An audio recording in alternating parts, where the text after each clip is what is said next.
Sagacity. 7 minutes of exercise for your mind. Sometimes when you've got something important coming up and it means a lot to you and it means a lot to the people that you care about potentially, whatever it is, you're putting a lot of weight on this thing, this circumstance, this situation, going to plan, going well, having that positive outcome. You're probably visualizing what it's going to feel like when you get to that point and it's done and it's exactly how you wanted it to be. And with that can come that feeling of butterflies, that sort of rumbling belly, just all-round tension. Some people really suffer, and it can cause sort of physical changes like sweating and increased heart rate. And the word that comes up a lot is that anxiety. Some people would call it nerves. Sometimes we're none of those things. Or if we are those things, the reason we are feeling that way is because we are underprepared. So I want to say that sometimes we're not feeling anxious, we are underprepared. And that can mean lots of different things. So depending on the weight of this event, this situation, this circumstance that you find yourself in, it is absolutely normal to feel some type of physical change because of how much it means to you. Some of that can be led by our perception. Our perception will be led by our past experiences. So me and anybody else are not placed to tell you that you shouldn't feel that way, because unless we know what you've been through and when you've been through it and how you've come out of it, that would be an unfair thing to say. But you know yourself better than anyone else. And within that, it gives you the opportunity to look back, hopefully, if it's not such an instant situation that you have to address. If it's a situation where there's a little bit of breathing space before you've actually got to get on with it, say like an exam at school or college, or an interview for work, or a sporting event that you really want to do well in, or meeting someone new for the first time and you want to make a good impression. Whatever it is, if you've got that little bit of time before you actually have to do it, which if you're listening to this now would suggest that you probably have at least 7 minutes before you've got to do that thing, think about the preparation and how well prepared you are for what's coming.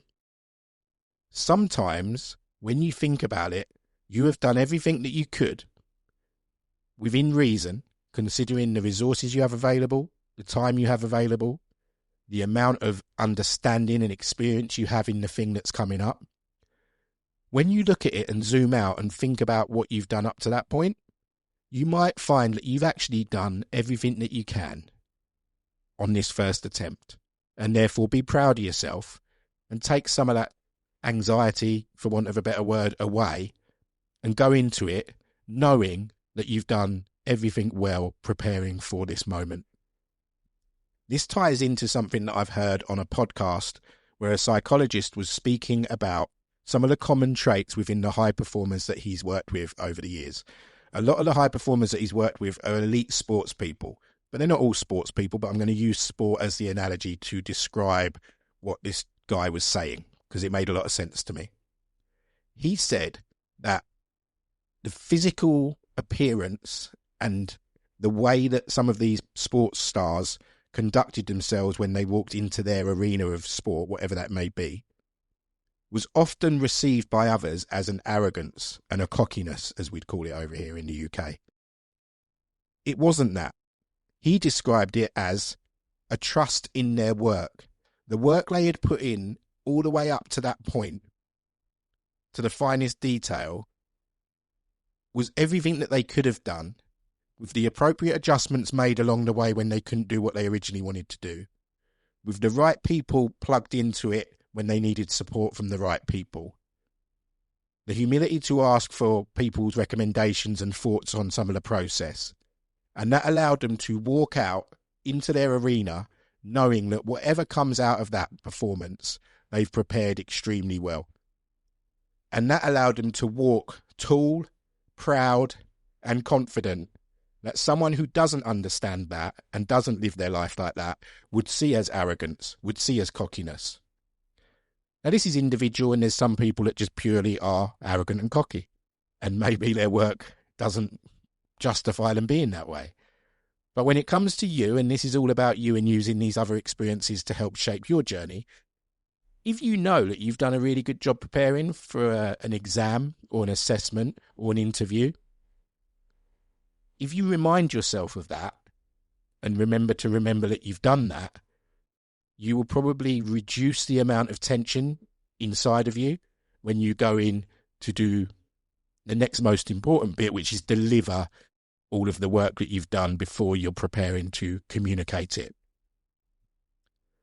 So can you trust your work up to this point? If you're feeling uncomfortable within yourself, you're feeling on edge, you're feeling like you're going into a conversation and you're really worried about how it's going to go, you're going back into work after being off for a little while and you're feeling uncomfortable, have you done everything that you need to do to prepare yourself for what's coming so that you can give the best version of yourself to that situation?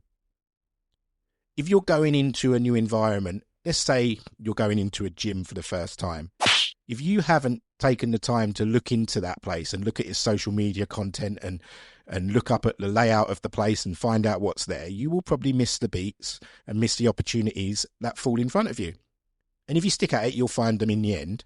But if you know that there's certain things in there, like a spa or a massage opportunity or spin classes if you're into that, or relaxation stuff if you're into that, or mindset coaching, if you know that's all there, when you go in, you will make the most of the opportunity and ask those questions when you get your tour around the facility.